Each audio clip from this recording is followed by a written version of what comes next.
She was only 7 years old. Her name was Emma. She liked purple glitter, bedtime stories, and her stuffed unicorn named Pickles. She was the kind of child who said, "I love you," every time she left a room, just in case. And on a cold October night, she said it one last time. The man who took her life was the same man who used to rock her to sleep. The same man who promised to protect her from the monsters under her bed, only to become the one she never saw coming. He didn't break in. He didn't wear a mask. He didn't sneak through a window. He used his own keys. His own house. His own hands. This wasn't a stranger. This wasn't a mistake. This was planned. He made her pancakes that morning. He kissed her forehead. He read her favorite book, twice, because she begged him to. And then he ended her life. The reason? Revenge. Not money. Not madness. Not some sudden snap. He knew exactly what he was doing. He wanted to make the woman who left him suffer in the most excruciating way imaginable. He didn't just want to hurt her, he wanted to break her. He wanted to make sure she never healed. Her name is Amanda. She's a nurse. She spent years building a safe home for her daughter after walking away from a marriage that left her drained, isolated, and afraid. She thought the worst was over. She believed the court system would protect her child. She was wrong. There were warning signs. Late-night voicemails. Veiled threats. The way he talked about Emma like she was an object he owned, a thing to be used. But the custody agreement said shared parenting. Week on, week off. And on his final week with her, Brian Keller made a decision that would stop a heartbeat, and shatter 100 more. This is a story about control. About a man who couldn't stand losing. About a child who trusted the wrong parent. About a justice system that saw the red flags and still handed him the match. And what's worse? He left behind something in that house. Something investigators wouldn't find until weeks later. Something taped inside a vent, next to the pink glitter diary Emma kept hidden from her dad. You're about to hear what was in that diary. And what he wrote just before he killed her. This is the story of Emma Keller. And it will stay with you long after the screen goes black. The morning of October 14th began like any other. Overcast skies. The quiet hum of school buses. Neighbors walking dogs, sipping coffee. In the Keller household, Emma was up by 7, sitting cross-legged on the living room floor, brushing Pickles' mane with a toothbrush. She had no idea it would be her last morning. Brian Keller lived in a modest 2-story home in Hamilton, Ontario. A quiet suburb. Tree-lined streets. Families who waved from their driveways. To those on the outside, Brian looked like any other father, a single dad trying to balance work and custody, keeping things civil with his ex-wife. But ask Amanda, and she'd tell you the truth. They met in their early 20s. She was fresh out of nursing school. He worked in auto sales. Charming, funny, good with words, he knew how to read people, how to say exactly what someone needed to hear.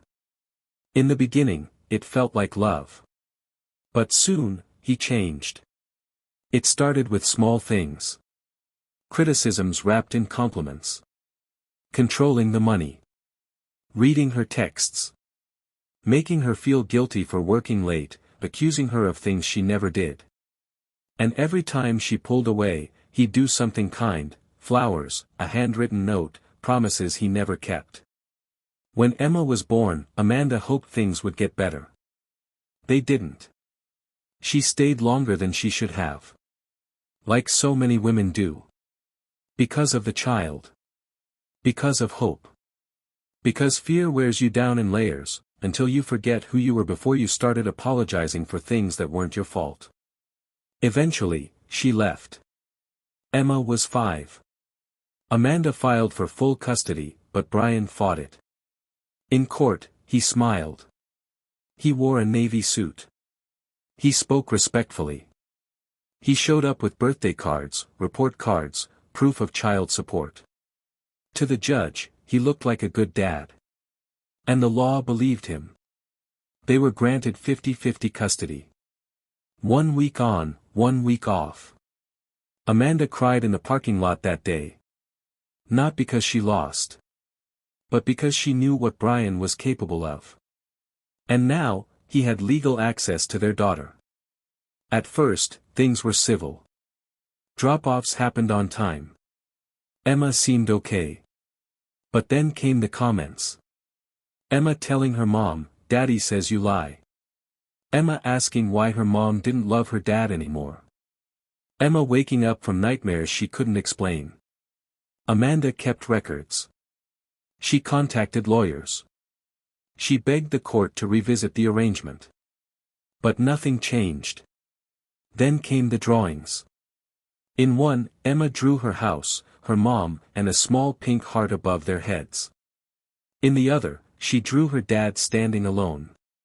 His eyes were red. The heart was crossed out.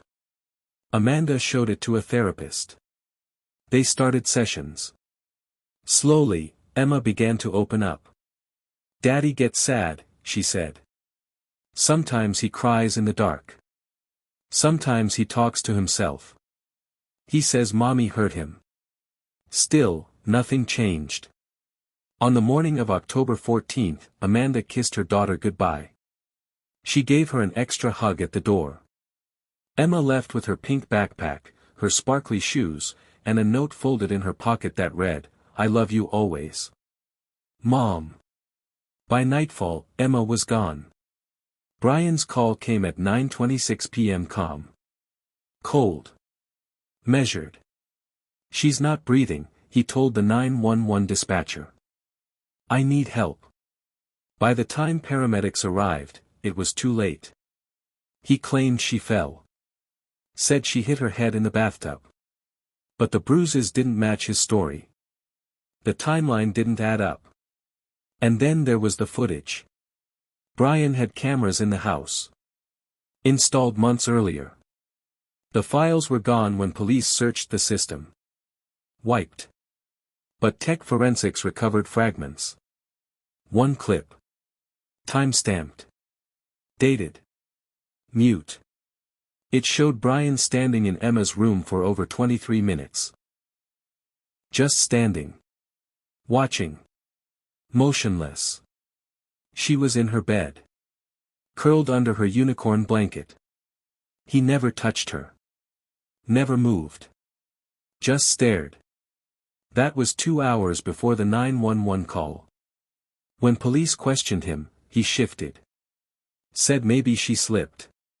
Maybe he panicked. Maybe it was all a blur. But the autopsy report told a different story. Blunt force trauma. No sign of a fall. Defensive wounds on her arms. A hairline fracture on her wrist, older, healing, unreported. Amanda collapsed in the hallway of the hospital when they told her. She screamed so loudly, a nurse dropped her tray. No words were enough. No explanation could undo what had been done. And when police returned to the house days later, after a neighbor reported a strange smell, they found the vent. Taped behind the grate, just above Emma's bed, was a small pink notebook. Her diary. Next to it, folded once, was a single page. Written in her father's handwriting. It said, "She was the only thing you loved more than yourself. Now you'll know how it feels to lose." As the investigation unfolded, the police began to unravel the chilling layers of Brian Keller's life, a man whose carefully constructed facade was now crumbling with each piece of evidence. The more they dug into his past, the more the pieces of his twisted plan came together. Brian had always been a master of manipulation. He had spent years convincing the world, and even himself, that he was a loving father, a dedicated man wronged by his ex-wife. But the truth was far darker. Beneath the surface of his public persona was a man consumed by resentment, anger, and a need for control. It wasn't just Emma that he sought to punish. His entire life had been a battle for dominance, for possession. Amanda had taken away what he felt was rightfully his, and he was determined to make her feel the consequences. But this time, instead of fighting through courts or using words to break her down, he chose the most devastating form of retaliation: he killed their daughter. The deeper they went into Brian's background, the more disturbing his actions became. It was revealed that shortly after Amanda left him, Brian had begun to show signs of violent behavior. Neighbors recalled hearing shouting matches through the walls of their home. Amanda's friends had witnessed Brian's outbursts, his cold demeanor when things didn't go his way. Those who knew him closest began to speak out, describing a man who was capable of cruelty, but whose darkness had been carefully hidden under the guise of normalcy. Brian had been to therapy before, but he had always manipulated the process, never once taking responsibility for his actions. His therapists had described him as charming but evasive, always deflecting blame onto others. It was clear that Brian had never dealt with the trauma of his failed marriage, but rather used it as fuel for his bitterness. He resented Amanda's newfound freedom, the life she was building without him. The thought that she was happy and thriving without him was something Brian couldn't stomach. Then, the police began to trace Brian's actions in the weeks leading up to Emma's death. They discovered a disturbing pattern. In the days before Emma's final visit to his home, Brian had been researching more than just methods of suffocation. He had been looking up the perfect alibi, searching for ways to stage an accident that would leave no trace, no suspicion. He had become obsessed with the idea of making Emma's death seem like an unfortunate event, something no one could prove was intentional. He knew exactly what he was doing when he hurt her. On the night of Emma's death, Brian had put his plan into motion. The fall, he claimed happened in the bathroom, was nothing more than a cover-up for the truth. He had attacked his daughter in cold blood, strangling her with his bare hands, just like he had researched. When Emma fought back, scratching and clawing at him, he had retaliated with a force that left marks on her tiny arms and neck. The defensive wounds were clear signs that Emma had tried to escape, tried to survive.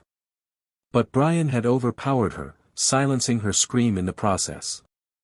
What made it even more chilling was the note he had left behind. The police had found it hidden inside a vent in Emma's room, a twisted message that exposed his complete lack of remorse. "You think you won. But now you'll feel the loss. Emma was just the beginning." The chilling words were written with cold precision, as though he had been planning this for months, every detail carefully calculated. It was a message to Amanda, a declaration that he had finally taken control of their lives again. But as the investigation deepened, something even more unsettling came to light. Brian had never planned to kill Emma that night. He had been setting the stage for weeks, pushing his daughter further into a position where she would become his weapon. He had been manipulating Emma for months, planting ideas in her head, feeding her fear, telling her lies that only served to distance her from her mother. In his twisted mind, Emma was the perfect pawn, someone who could be used to hurt Amanda.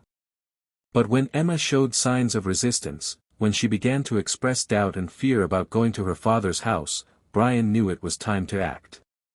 He couldn't afford to let her become a barrier to his revenge. And so, in the dead of night, with no one around to witness his actions, Brian took Emma's life. He murdered her to send a message. A message to Amanda, a message to the world, that no one could ever escape his control. When Amanda learned of the autopsy results, her worst fears were confirmed. Emma's death was not an accident. It wasn't a fall. It wasn't a simple mistake. It was murder. A cold, calculated murder committed by the man who was supposed to protect her. The trial was a public spectacle. Brian Keller sat in the defendant's chair, looking almost entirely unaffected by the charges against him. He didn't seem moved by the testimony, the evidence, or the outpouring of grief from Amanda and the rest of Emma's family. He sat there, emotionless, as the prosecution laid out the case against him. As the witnesses spoke, as the detectives described the chilling discovery of the internet searches, the diary entries, the bruises, and the final, damning note he had left behind, the courtroom was filled with a collective sense of disbelief. How could a father do such a thing? How could someone who was once so capable of love turn into this cold, unfeeling monster? But the truth was undeniable. The evidence spoke for itself. And as the jury deliberated, the weight of what Brian had done began to settle in. He had destroyed the life of a little girl, taken her away from the woman who loved her most, and left a trail of pain that could never be undone. When the verdict finally came in, it was swift. Brian Keller was found guilty of first-degree murder. As the judge read the sentence, Amanda sat in the courtroom, her heart heavy with grief and anger. She had fought for Emma's safety. She had tried to protect her daughter from a man who was never capable of love, only control. And now, Emma was gone. The sentencing was a moment of justice, but it didn't bring Emma back. It didn't heal the wound that Brian had left in Amanda's heart. There was no punishment in the world that could ever make up for what had been stolen from her. The story of Emma Keller is a heartbreaking reminder of the darkness that can reside within those who are supposed to protect us. It's a story of a mother's love, a father's betrayal, and a little girl who paid the ultimate price for the twisted vengeance of a man consumed by hatred and control. The courtroom fell silent as the verdict was read. The words, "guilty of first-degree murder," echoed in Brian Keller's ears like a death knell, but his face remained stoic, as if the weight of his actions hadn't yet caught up with him. He didn't cry. He didn't show any remorse. His eyes, empty and cold, never once met the gaze of the family and friends who were left to mourn the loss of little Emma. Amanda, on the other hand, could barely breathe. The air seemed thick in her lungs as the reality of it all set in. Her daughter, the little girl who had once giggled in her arms, the child who had brought so much light into her life, was gone. And in a twisted, sickening way, the man who had been her father had taken her away from her. But the trial wasn't just about the conviction. It was about the final act of justice for Emma. It was about the truth coming to light, about the darkness that had been hidden for so long finally being exposed. Every witness who spoke, every shred of evidence presented, was another piece in the puzzle of Brian Keller's cruelty. It wasn't just that he had killed his daughter, it was how he had done it. The meticulous planning, the cold calculations, the careful manipulation of everyone around him to make sure that no one would suspect his true intentions. In the weeks following the trial, the small town of Westbrook was left to grapple with the aftermath of Emma's death. Neighbors and friends, who had once thought of Brian as an upstanding citizen, began to question everything they had known about him. How had they all been so blind? How had they missed the signs, the hints, the whispered conversations that should have raised alarms? But the truth was that no one had wanted to believe it. Brian had been so convincing, so charming, that even the people closest to him had never imagined he could be capable of such horror. They had seen the surface, the perfect father, the devoted ex-husband, the man who volunteered at local charity events and showed up to his daughter's school plays with a smile on his face. They had no idea that behind that smile lay a deep well of resentment, a seething rage that he had never learned how to control. As the investigation continued, more disturbing details about Brian's life came to light.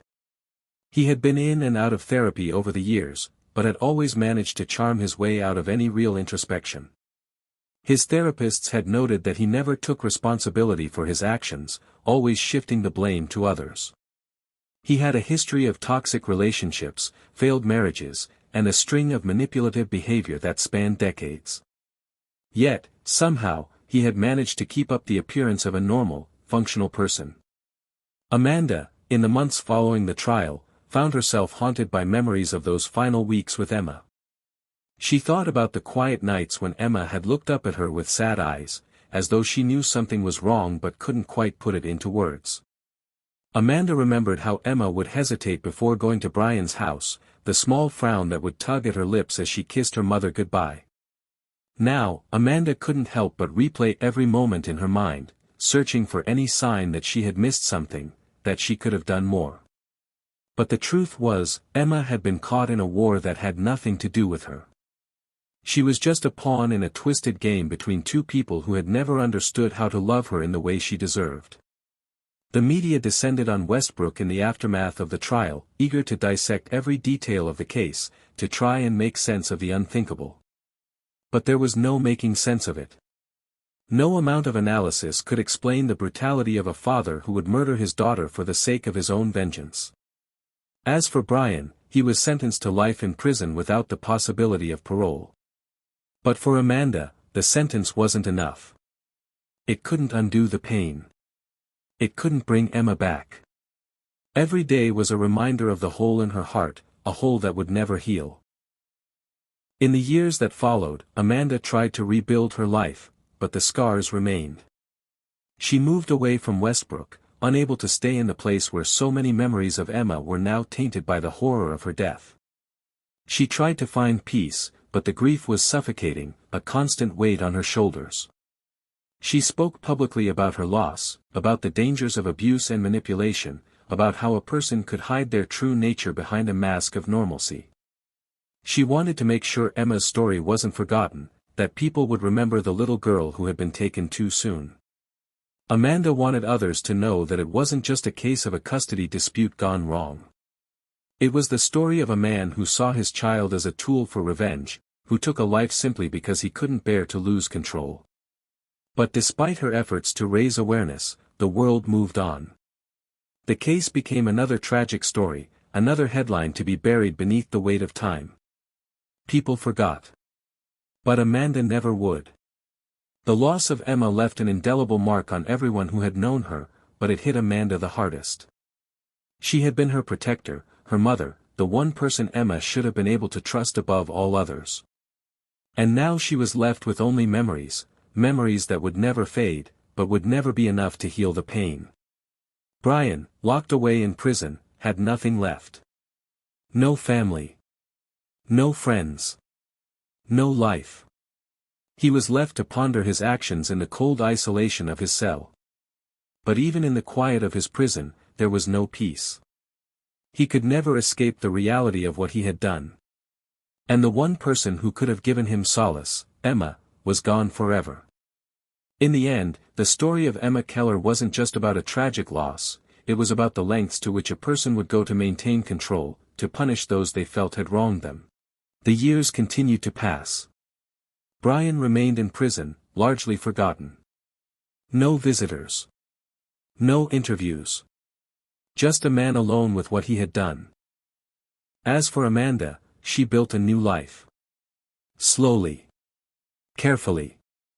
She started a foundation in Emma's name, one that provided legal resources to parents in high-conflict custody cases. She visited schools, gave talks about emotional abuse, and helped countless others recognize the signs she had missed. It was her way of staying close to Emma. Her way of making sure that her daughter's story would never become just another tragedy lost in time. But some nights, when the house was quiet and the wind pushed against the windows just right, Amanda would sit alone at the edge of her bed, staring into the dark, and whisper Emma's name. And the silence that followed was the heaviest thing of all. If Emma's story moved you, if it made you stop, think, or feel something deep in your gut, don't let it end here.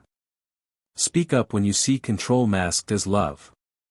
Advocate for the voiceless, especially children caught in legal crossfires they never asked for. Demand better protections, stricter oversight, and real consequences for those who use the system as a weapon. If you're in a situation that feels wrong, even if you can't explain why, trust that instinct. Reach out. There are people who will believe you. There are people who can help. Share Emma's story. Let it remind us all what's at stake when silence is easier than action. Let it be more than a tragedy. Let it be a reason for change.